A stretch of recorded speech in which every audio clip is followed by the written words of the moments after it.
하나님이 함께 하십니다. 네, 여러분 처음에 시작할 때 얼마나 외로운지 모릅니다. 어, 텅 비어 있는 것 같은 그 적막함에서 예배를 시작하는데, 여러분 예배 시작할 때 조금만 일찍 오셔서 우리 예배 좀 풍성하게 시작하면 좋겠다라는 생각이 듭니다. 늘 설교할 때는 이렇게 좀 많이 있는데 왜 시작할 때는 이렇게 텅 비어 있는지 의문입니다. 하여튼 하나님과 함께 하시고 하나님이 함께 하시고요, 그 하나님과 동행하시는 귀한 여러분 되시기를 바랍니다. 우리가 지금 다니엘서를 한 장씩 살펴보고 있는데요, 여러분 어떠세요? 매주 예배하기 좀 괜찮으십니까? 괜찮아요? 감사합니다. 어렵죠. 익숙한 부분들이 아니라 좀 많이 어려워하는 분들이 많이 있는 것 같습니다. 여러분도 그러한데 이 말씀을 가지고 설교를 하려고 하는 저는 오죽하겠습니까? 그러니 여러분 이해를 해주시고 꼭 한 번은 우리가 설교하며 좀 말씀을 나눠야 되는 말씀들이기 때문에 이를 악물고 지금 설교를 하고 있습니다. 다니엘 1장부터 쭉 순서를 가지고 지금 8장까지 오게 됐는데요, 여러분 지난주에 기억나시나요? 지난주에 다니엘이 처음으로 본 환상에 대해서 우리가 함께 나눴습니다. 그림을 잠깐 보시죠. 이 환상을 봤었죠. 기억이 나시죠? 혹 일주일 동안 이 그림이 꿈에서 나타나셨거나 그러신 분들은 제2의 다니엘로 이 시대에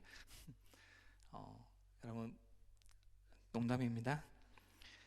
이 환상이 무슨 의미라고 했습니까? 이 4명의 짐승이 의미하는 게 뭐라고 했습니까? 내 나라, 내 왕이고 내 나라라고 했죠. 바벨론으로부터 시작하는 네 제국에 대해서, 대제국에 대해서 네 제국을 의미한다고 했습니다. 바벨론이 그렇고 또 메데바사를 통일한 바사, 페르시아를 의미하고요. 그리고 헬라, 그리스라고 하는 헬라, 그리고 열불 달린 짐승은 뭐라고 했죠? 로마라고 했죠. 여러분 한 달 있다가요, BBQ라고 하는 성경 퀴즈 대회를 할 거예요. BBQ, 베이직 바이블 퀴즈 해가지고 BBQ를 할 건데 선물은 BBQ 치킨입니다. 여러분 열심히 지금까지 설교했던 거, 뭐 또 성경의 기본적인 거 이런 거 가지고 성경 퀴즈 대회를 할 거니까 여러분 참석하셔서 열심히 하셔가지고 BBQ 치킨, 홍보대사는 아니고 그냥 많이 먹을 수 있기를 바랍니다. 어쨌든 이거 지난주에 했던 거 잠깐 리뷰를 하면 네 나라가 쭉 되는데 로마라고 하는 나라까지, 그리고 그 이후에 뿔이 나타났다 그랬어요. 작은 뿔, 그 뿔이 바로 그리스도를 대적하는 메시아를 대적하는 세상이라고 했습니다. 성도들을 괴롭히는, 또 교회를 핍박하는, 즉 예수 그리스도를 대적하는 저 그리스도에 대한 예언이 7장에서 함께 나눴습니다. 하지만 그런 역사의 흐름 속에 그런 제국들은 다 무너지죠. 계속 바뀌죠. 그런데 인자 같은 이를 통해서 세워지는 메시아 예수 그리스도를 통해서 세워지는 나라, 그 권세는 영원히 소멸되지 않고 영원히 멸망하지 않을 것이라는 그런 소망의 말씀이 있었던 그 말씀이 바로 7장이었습니다. 그런데 오늘 다니엘 8장도요 그와 크게 다르지 않은 것처럼 느껴집니다. 여러분 1절부터 14절까지 읽었는데 무슨 말입니까? 모르겠어요. 도통 무슨 말인지 모르겠어요. 사자, 곰 이런 거 말고 이제 다른 짐승들이 나오죠. 양과 염소 2가지밖에 안 나옵니다. 7장에는 4가지가 나왔는데 여기에는 2가지가 나오죠.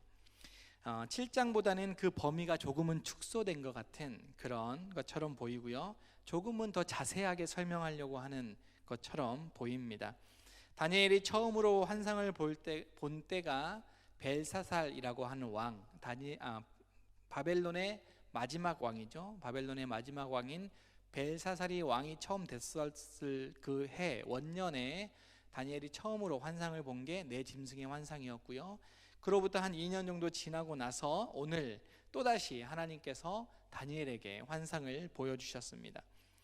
느부갓네살 때부터 비슷한 환상을 계속해서 보여주고 계세요. 큰 신상의 환상을 통해서, 또 네 짐승의 환상을 통해서, 또 오늘 순양과 순염소의 환상을 통해서 비슷한 반복해서 그런 환상들을 계속해서 보여주고 있습니다. 그리고 또 5절에 보니까 벨사살 왕이 통치할 때에 잔치를 베풀었죠. 그때 뭐가 나왔습니까? 손가락이 나와서. 여러분 이제 어디 가서 다니엘이라는 서에 대해서 좀 얘기할 수 있어야겠죠. 벨사살 왕 때 손가락이 나와서 벽에 글을 썼던 메네메네 데겔 우바르신이라고 하는 글씨를 썼던 그런 계속해서 이 시대 가운데, 다니엘 시대 가운데 하나님이 환상을 통해서 글씨를 통해서 계속해서 말씀을 해주시는데, 이 말씀을 듣고 있는 사람들, 그 시대의 사람들, 즉 바벨론 사람들은요 어떤 마음으로 이 말씀들을 듣고 있냐라는 거죠. 5장에서도 살펴봤듯이 나라의 큰 위기 속에 있습니다. 나라가 엄청난 큰 위기 속에 있는데 너무나 안일한 태도로 큰 잔치를 베풀고 있죠. 바벨론의 왕부터 시작해서 많은 백성들이 마치 자신들의 나라는 망하지 않을 것처럼 그렇게 착각하고 살아가고 있어요. 흥청망청 그렇게 살아가고 있습니다. 나라는 부패해지고 조금 있으면 이제 곧 망하게 되는데, 마지막 때가 다가오고 있는데 아무런 대책 없이 그렇게 흥청망청 살아가고 있는 이 시대가 바로 벨사살 왕이 통치하고 있는, 다니엘이 지금 계속해서 환상을 보고 있는 그런 시대라는 겁니다. 그런데 잘 아시다시피 어느 한순간 하루아침에 바벨론은 멸망해 버렸습니다. 그렇죠? 마치 소돔과 고모라가 그렇게 흥청망청 범죄하고 있는 그때에 하루아침에 하늘에서 유황이 떨어져서 멸망했던 것처럼 바벨론이 그렇게 멸망하게 되었다라는 거예요. 그런 상황 가운데 아직 멸망하지 않았을 때 다니엘이 지금 또 하나의 환상을 봅니다. 오늘 다니엘이 본 환상은요, 이 장소가 중요한데 2절에 보니까 내 몸이 어디에 있다 그래요? 엘람 지방 수산성에 있다고 합니다. 이 엘람 지방 수산성은요 바벨론 행정구역상 바벨론이 아닙니다. 바사에 있는 곳이에요.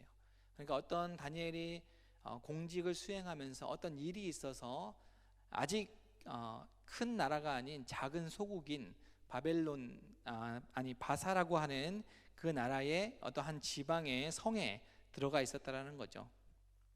나중에 이제 바사 제국으로, 페르시아 제국으로 변하게 되는데, 그 페르시아 제국의 행정 수도가 어디냐면 여기 바사 수산성이라고 합니다. 이 다니엘이 환상을 주셨는데요, 잘 읽어보면 몸은 성 안에 있는데 환상은 어디에서 지금 듣고 있어요? 강변에 서 있는 거예요. 다니엘이 강변에 서 있습니다. 자기 몸은 수산성 안에 있는데 몸이 그 환상을 보고 있는 거는 강변에서 서서 그렇게 환상을 보고 있는 거예요. 이런 환상입니다. 강가에 두 뿔 가진 순양이 하나 나옵니다. 두 뿔이 다 길었다고 그래요. 그런데 두 뿔이 길었는데 한 뿔이 더 길었다라고 얘기하죠. 우리 그림 한번 보겠습니다. 제가 아무리 떠들어도 그림 한번 보는 거, 양이 나오는데 양의 뿔이 두 개가 있습니다. 근데 그 양의 뿔이 중에 한 뿔이 더 길어요. 그거는 이제 나중에 한 뿔이 다른 뿔을 이렇게 점령하게 되는 그런 의미를 가지고 있습니다. 그런데 그 순양은 매우 포악해서 서쪽, 북쪽, 남쪽을 향해서 뿔로 들이받으며 싸운다라고 합니다. 어느 짐승도 그 순양을 감당할 수가 없대요. 아주 힘센 그런 아주 막강한 세력을 확보해 나가는 그런 동물이 지금 이제 순양으로 나옵니다. 그런 광경을 보고 있는데 저 순양은 뭘까? 이렇게 지금 생각하면서 보고 있는데 갑자기 뭐가 나타납니까? 순염소가 나타납니다. 순염소가 나타나는데 뿔이 있는데 가운데에 큰 뿔이 한 뿔이 나왔다라고 하고 있어요. 그 뿔 가진 순염소가 두 뿔 가진 순양을 향해서 분노하며 힘을 가지고 달려가는 모습이 환상의 가운데 나옵니다. 그리고 그 순양을 쳐서 두 뿔을 꺾었는데 순양은 그 순염소에게 대적할 힘이 없었다라고 말하죠. 여기까지 이해가 되십니까? 잘 따라오고 계시죠? 중간에 졸면 안 됩니다. 순양이 있는데 순염소가 와서 받아버렸어요. 근데 그 순염소에는 뭐가 있어요? 큰 뿔이 하나 있다라는 거예요. 그런데 그 뿔이 조금 있으니까 그 뿔이 꺾이게 되고 그 다른 뿔 4개가 이제 나옵니다. 이해되시죠? 뿔이 긴 게 하나 있었는데 그 뿔이 꺾이고 뿔이 4개가 이렇게 있어요. 그 중에서 한 뿔에서 또 작은 뿔이 나와요. 한숨 한번 쉬고 갑시다. 이렇게 작은 뿔이 하나 나옵니다. 그런데 그 뿔이 남쪽과 동쪽을 향해서 세력을 펼치면서 하나님의 영화로운 땅을 향해서 심하게 커져갑니다. 그러면서 결국 그 세력은요, 하늘 군대에 힘을 미치게 되고요, 미칠 만큼 큰 군대가 되고 하나님의 영화로운 땅, 하늘 군대의 별들을 몇을 땅에 떨어뜨리고 그것을 발로 짓밟는 그런 뿔, 아주 작은 뿔인데 그렇게 큰 힘을 가지고 있는 뿔입니다. 뿐만 아니라 중요한 것은 거룩한 성소를 헐어버려요, 그 뿔이. 그리고 하나님께 매일 드리는 제사를 중단시킵니다. 제사를 드리고 있었는데 그 제사를 못 드리게 중단시킵니다. 그리고 진리를 땅에 던져버리는 그런 환상을 보게 됩니다. 이 환상을 보고 있는 다니엘에게요, 어떤 한 거룩한 사람이 거룩한 자의 소리를 듣게 되는데, 매일 드리는 제사, 멸망하게 하는 죄악에 대한 일, 또 성소와 백성이 내준바되어 짓밟는 이 일이 언제까지 진행될 거냐 라고 했을 때 또 다른 거룩한 자의 목소리가 들리는데 2030주야까지 그렇게 될 것이다. 그때가 되면 하나님의 성소가 다시 오늘 제목처럼, 말씀의 제목처럼 정결하게 되리라 라고 이렇게 말씀하고 있습니다. 이런 환상이에요. 쉽죠? 이해가 되시죠? 무슨 말인지. 다니엘은요, 이 환상을 처음에 보자마자 여러분과 똑같은 반응을 했습니다. 뭐야 이거? 이게 무슨 환상이야? 이랬어요. 그래서 무슨 환상인지 몰라서요, 그렇게 민첩했던 다니엘도, 느부갓네살의 꿈도 해석했던 그 다니엘이요, 이런 꿈을 보고도 이해를 하지 못했습니다. 그러니 우리가 무슨 수로 이걸 해석할 수 있겠어요? 그 다니엘도 해석할 수 없는데, 그래서 성경에 해석을 해놨습니다. 하나님께서 한 천사를 보내서요, 다니엘에게 이 환상을 깨닫게 해라 라고 말씀해 주십니다. 그 천사의 이름이 여러분이 잘 알고 있는 가브리엘이라고 하는 천사예요. 여러분, 가브리엘이라고 하는 천사는 여기에 나왔지만 사실 여러분이 어렸을 때부터 많이 들어왔던 그런 천사입니다. 언제 많이 언급이 됐어요? 성탄절 때 흰 옷을 입고 마리아에게 나타나서 이렇게 이야기하죠. 보라, 내가 잉태하여 아들을 낳을 것이니 그의 이름을 예수라 하라 라고 말했던 그 천사, 그 이름이 뭡니까? BBQ 퀴즈 뭐예요? 가브리엘이라는 거예요. 가브리엘. 그 가브리엘, 기쁜 소식을 전해준다라고 하는 그 가브리엘이 오늘 등장을 합니다.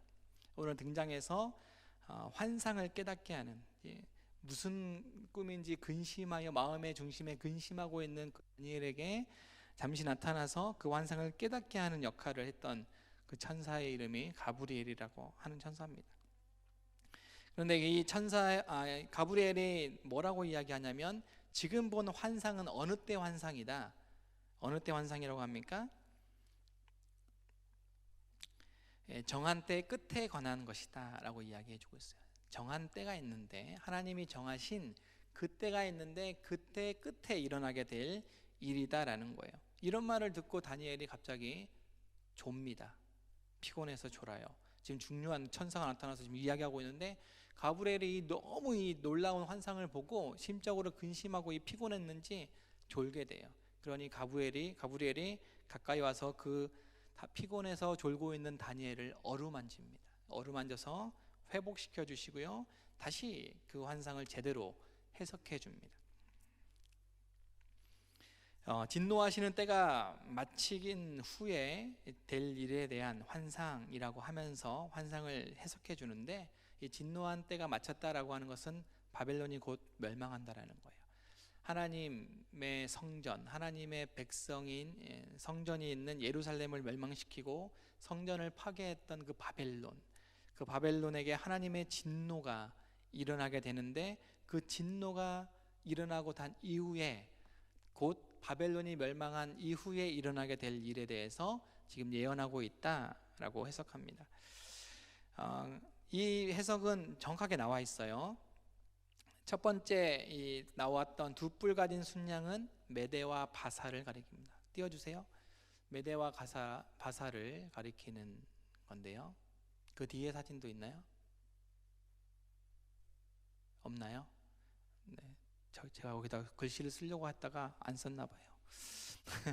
저 순양은 뭘 가리킨다고요? 바벨론 이어서 나오는 제국 메대와 바사를 가리켜요. 그런데 한 뿔이 더 길었다고 했죠? 그것은 무슨 의미예요? 바사가 페르시아를 흡수 통일합니다. 통합을 하게 되는 것을 의미하고 있습니다. 그리고 그 다음에 나오는 털이 많은 순념소는요, 헬라라고 이야기하고 있어요. 해석해 줍니다. 헬라다, 그리스를 얘기하는 거죠. 근데 눈 사이에 큰 뿔이 있는데 그 뿔이 뭡니까? 헬라 제국의 위대한 왕 알렉산더를 가리키는 거죠. 근데 알렉산더가 어떻게 됩니까? 죽죠. 당연히 죽죠. 죽게 되는데, 죽게 되면서 나라가 어떻게 되죠? 네 개로 갈라지게 됩니다. 원래 알렉산더 왕에게는 이 장군이 7명의 장군이 있었는데, 알렉산더가 죽을 때 유언으로 이렇게 얘기를 해요. 너희 중에 가장 강한 장군에게 이 나라를 주겠다. 그러니 그 7명의 장군들이 어떻게 됩니까? 눈이 뒤집혀서 서로 죽이게 되는 그런 전쟁을 하게 되는 거죠. 그런데 전쟁을 하다가 3명은 죽었는데 이 4명의 이 장군이 너무 힘이 비슷비슷한 거예요. 비등비등해요. 그래서 이길 수가 없어서 땅을, 그리스라고 헬라 제국을 4등분으로 나누게 됩니다. 그런데 그 4명이 다스리는 그 나라의 거의 끝에쯤에 한 작은 뿔이 더 나온다고 했죠. 그 작은 뿔이 나오는데, 그 작은 뿔이 나와서 이 4명의 왕국의 끝에 나오게 된다는 거예요. 특별한 왕이라는 거죠. 오늘 이 환상 가운데 가장 중요한 인물을 하나 꼽으라고 하면요, 알렉산더도 아니고 4명의 왕도 아닙니다. 이 작은 뿔이 가장 중요한 그런 사람인데, 이 사람에 대해서 뭐라고 이야기를 하냐면 패역한 지도자들 사이에서 일어나게 된다라고 이야기를 하고 있고요. 그들 가운데 한 특별한 왕이 일어나는데 그 얼굴이 뻔뻔하대요. 그리고 속임수가 능한 그런 사람입니다. 자, 옆에 보세요. 뻔뻔하고 속임수가 능한 사람이 있는지. 그와 비슷하다라는 거예요. 자신의 능력으로 왕위에 오르게 된 것이 아니라 다른 사람의 능력으로, 다른 사람의 힘으로 왕위에 올랐던 사람인데, 그 사람의 이름이 역사적으로 유명한 안티오쿠스 4세예요. 이름이 에피파네스입니다. 에피파네스. 뭐 성경에는 그 이름이 나오지 않기 때문에 우리가 익숙하지는 않은데, 신구약 중간기를 공부하다 보면요, 정말 중요한 인물로 나오는 인물이 이 안티오쿠스 4세 에피파네스입니다. 이 에피파네스라고 하는 이름의 뜻이 뭐냐면 신이 내려왔다라는 거예요. 현현했다라는 뜻입니다. 스스로 자신을 신이라 칭하고 에피파네스 이렇게 칭했어요. 근데 이스라엘 사람들은 이 에피파네스의 이름을 에피마네스 이렇게 불렀습니다. 반대의 의미예요. 바보 뭐 이런 뜻인데 그렇게 불렸다라는 거죠. 그만큼 이 에피파네스를 싫어했던 그런 시대가 바로 신구약 중간기입니다. 이 앞서 네 짐승과 이 순양 순념소는 큰 의미의 제국의 왕들을 의미하는데, 나라가 세워지고 또 다른 나라가 그 나라를 멸망시키는 역사의 흐름에 대해서 이야기를 하고 있는데, 그 네 짐승의 환상 또 순양 순념소의 환상이 반복되는 것을 보여주고 있고요. 자세히 살펴보면 반복적인 말씀을 하는 게 아니라 이 짐승의 나라가 흘러가고 있는 가운데 조금 더 포커스를 어디에 지금 두고 있냐면 이스라엘 백성들에게 조금 더 줌하고 있는 겁니다. 그 이스라엘 백성들, 그 이스라엘 땅을 지금 침범하고 있는 왕, 그 왕이 바로 에피파네스라고 하는 거예요. 여러분, 다니엘은 크게 2개로 나눈다고 했죠. 1장부터 6장까지 역사에 대한 이야기를 한다고 그랬고, 7장부터 12장까지 환상에 대한 이야기라고 했습니다. 그런데 이제 또 다른 구분이 있는데, 다니엘서는요 2가지 언어로 쓰여졌습니다. 하나는 히브리어겠죠. 구약의 성경은 다 히브리어로 많이 쓰여졌으니까. 그런데 또 하나의 언어로 쓰여졌는데 아람어로 쓰여졌어요. 이때 당시에 아람어라고 하는 것은 우리 시대의 영어와 같습니다. 만국 공통어예요.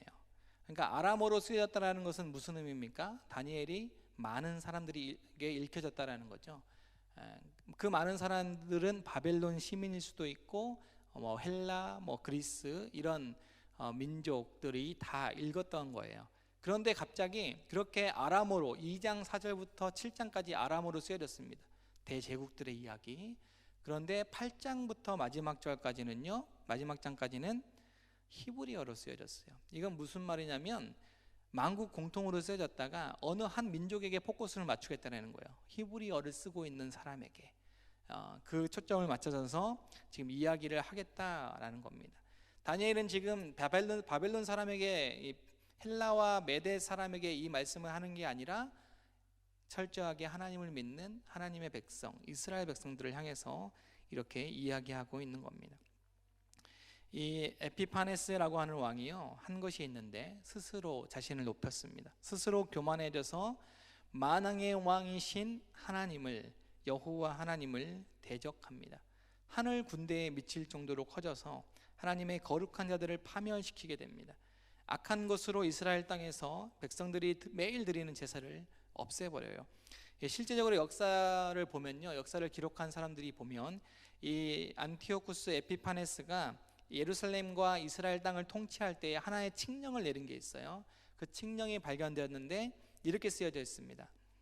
유대인들은 이교도의 간습을 따를 것, 성소 안에서 제사를 드리지 말 것, 안식일과 절기들을 지키지 말 것, 성소를 모독할 것, 이교의 제단과 신당을 세울 것, 돼지와 부정한 동물들을 제물로 잡아 바칠 것, 남자아이들에게 할례를 베푸지 말 것, 모든 종류의 음란과 모독 행위를 제재하지 말 것, 율법을 저버리고 모든 규칙을 바꿀 것, 그리고 이 명령을 따르지 않는 자들은 사형에 처할 것이라고 칙령을 내려요. 예루살렘 사람들에게 이렇게 칙령을 내립니다. 이렇게 이스라엘을 핍박했던 왕이 에피파네스인데, 다니엘이 예언하고 나서 무려 400년 이후에 등장하는 인물입니다. 그러니까 이 다니엘은 이런 예언을 하고 나서요, 이게 이루어지는 것을 보지 못하고 죽죠. 그리고 400년 이후에 이 예언이 이루어집니다. 하나님의 거룩한 제단에 멸망에 가증한 것이라고 하는 자신의 동상을 세웠던 왕이에요. 예루살렘의 성전에 하나님을 대적하는 그런 참남한 행동을 일삼았던 그 왕이 바로 에피파네스입니다. 스스로 왕이라고 하는 그 에피파네스의 행동이요, 2030주야를 그렇게 하나님을 예배하지 못하게 하는 그런 일을 했다라는 거예요. 어떤 학자는 반 나눠가지고 3년이라고 하고 어떤 학자는 6년이라고 하는데, 어쨌든 긴 시간 동안 예루살렘 성전에서 예배를 드리지 못하도록 그렇게 한 그런 악한 왕이라는 겁니다. 그런데 오늘 읽었던 말씀 마지막에 보면니까요, 마지막 말씀에 볼 수 있듯이 이렇게 성소가 모독을 당하고 예배를 드리지 못하게 하는 그런 핍박이 있을지라도, 지금 이 말씀을 듣고 있는 이스라엘 백성들에게 하는 말입니다. 이렇게 힘든, 너희가 예배를 드리지 못하고 핍박을 받는 그 상황 가운데 있을지라도 시간이 지나고 어느 때가 되면 어떻게 된다고요? 그 성소가 정결하게 된다라는 거예요. 예루살렘 성전의 그 성전 안에 있는 그 가장 그 안쪽에 있는 지성소, 그 지성소가 다시 멸망에 가증한 것이 다 없어지고 돼지의 피 이런 것들이 다 닦여지고 정결하게 깨끗하게 된다라는 겁니다. 여러분, 이 말씀이 선포될 때요, 이 환상이 선포될 때는 벨사살 왕 3년입니다. 이 말은 무슨 말이냐면 아직 바벨론의 때이고요, 이 말은 또 다른 말로 무슨 말이냐면 예루살렘 성전이 어떻게 됐어요? 존재하고 있어요? 존재하지 않아요? 존재하고 있지 않은 때입니다. 존재하고 있지 않은 때예요. 예루살렘 성전이 바벨론에 의해서 회파되고 사라지고 없는 때입니다. 아직 포로 귀환을 하지 않은 때예요. 벨사살 왕이 죽고 나야지만 바벨론 포로 생활이 마쳐지고 다시 돌아가서 예루살렘 성전을 재건을 하게 되는데, 그 전이라는 겁니다. 그 전인데 지금 다니엘에게 어떤 환상이냐면 성소가 있다라는 거예요. 지금 사라지고 없는 그 성소가 있다라는 거예요. 그 성소가 회복되고 정결하게 될 것이다 라는 거예요. 비록 어떤 모독을 당하는 그런 과정이 있지만 중요한 것은 그 성소가 반드시 정결하게 된다라고 말씀해 주고 있습니다. 여러분, 이 예언이 포로 생활을 하고 있는 이스라엘 백성들에게 어떤 의미로 다가오겠어요? 성소가 있구나, 회파되고 없는 것 같은데 그 하나님을 우리는 어떻게 예배하는지 우리는 막막한 가운데 있는데 이제 곧 하나님이 약속해 주신 70년이라는 기간이 이제 맞춰지고 포로 귀환을 하게 되는데 우리는 성전도 없는데 어떻게 우리는 하나님을 예배하지? 라고 말하는 그런 생각 가운데 있는 이스라엘 백성들에게 새로운 성전에 대한 꿈을 갖게 하는 거예요. 새로운 성전이 세워진다라는 것을 보여주고 있는 것입니다. 성경 에스라서에 보면요, 그 성전이 다시 세워지는 이야기가 나오는데 비록 그 성전이 에피파네스에 의해서 모독을 당하고 짓밟히게 되지만 유린당하게 되지만 하나님은 그 성소를 반드시 다시 정결하게 하시겠다라고 말씀하고 있습니다. 이 에피파네스, 역사적으로 보면 이 에피파네스의 이 만행에 대항해서 유대인들의 저항이 일어나게 되는데 그 저항의 전쟁이 바로 이 중간기에서 가장 유명한 항쟁이었던 마카비 전쟁이에요. 이 마카비 전쟁을 통해서 유대인들이 예루살렘 성전을 다시 회복해요. 회복하고 여호와께 다시 봉헌하는 그런 날이 있었는데 그 날을 절기로 정해서 지금까지 2000년이 지난 지금까지 절기로 지키고 있는 절기가 하누카라고 하는 절기, 성경의 요한복음에 보면 수전절이라고 하는 절기가 나오는데 그 절기입니다. 그 성전을 통해서 메시아가 이 땅에 임하게 될 것이다 라고 하는 그 하나님의 언약의 말씀을 더 갈망하게 되었다라는 거예요. 그것이 온 우주의 역사를 주관하시는 하나님의 놀라운 섭리 가운데 있다라는 겁니다. 제가 지금 고문적인 것은 이렇게 지금 어렵게 지금 저는 설교를 하고 있는데 지금 한 명도 졸지 않고 있다라는 거예요. 뜨끔하죠, 어떤 분에게는. 네. 온 우주를 역사를 주관하고 계시는 그 하나님의 섭리가 반드시 성소를 정결하게 하시겠다. 이 다니엘의 예언은요, 예수님이 오시기 전에 이미 성취되었습니다. 에피파네스를 통해서, 마카비 전쟁을 통해서 성취가 되었는데, 그런데 이 말씀이 지금을 살아가는 우리에게 어떤 의미가 있는가? 예수님은요, 이 말씀을 가지고 마태복음 24장에 보면 이렇게 말씀하고 있어요. 말세 때에, 마지막 날에 이러한 일이 일어나게 되는데, 마태복음 24장 15절에 너희는 예언자 다니엘이 말한 바 황폐하게 하는 가증한 물건이 거룩한 곳에 서 있는 것을 보거든 이라고 해요. 이미 예수님 전에 이루어져 있는 이야기인데 예수님은 이러한 일이 계속해서 반복해서 일어나게 될 것이다 라는 거예요. 언제까지요? 주님이 다시 오실 때까지. 그래서 역사적으로 많은 신학자들은요, 예수님이 다시 세워지겠다라고 하는 그 작은 뿔이 누군가에 대해서 초점을 맞춰서 계속해서 이야기하고 있습니다. 히틀러냐, 어떤 사람은요, 미국의 오바마가 그 뿔이었다 뭐 이렇게 얘기하는 사람도 있고요, 어떤 사람은 싸이가 그 뿔이다라고 하는 사람도 있습니다. 여러분, 그 뿔이 누구냐가 중요한 게 아니고요, 이 시대에 하나님의 백성들, 하나님의 교회가 짓밟히고 무시당하고 유린당하는 그 일이 지금도 일어나고 있다는 거예요.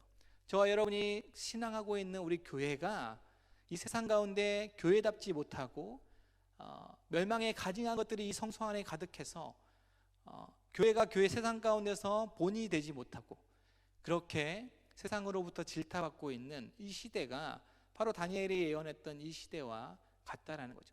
계속해서 이 세상은 주님이 오실 때까지, 주님이 다시 오실 때까지 그러한 일들이 반복된다는 겁니다. 여러분, 이 시대의 하나님의 성전이 어떻습니까? 지금 저는 이 건물을 이야기하고 있는 게 아닙니다.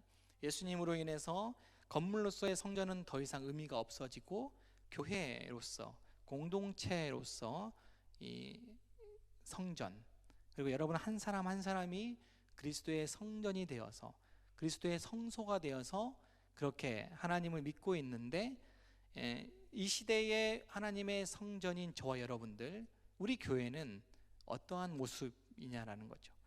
다니엘의 예언에 나와 있는 것처럼 에피파네스라고 하는 그런 악한 왕에게 이렇게 핍박받고 있는 그런 교회의 성전의 모습은 아닌가.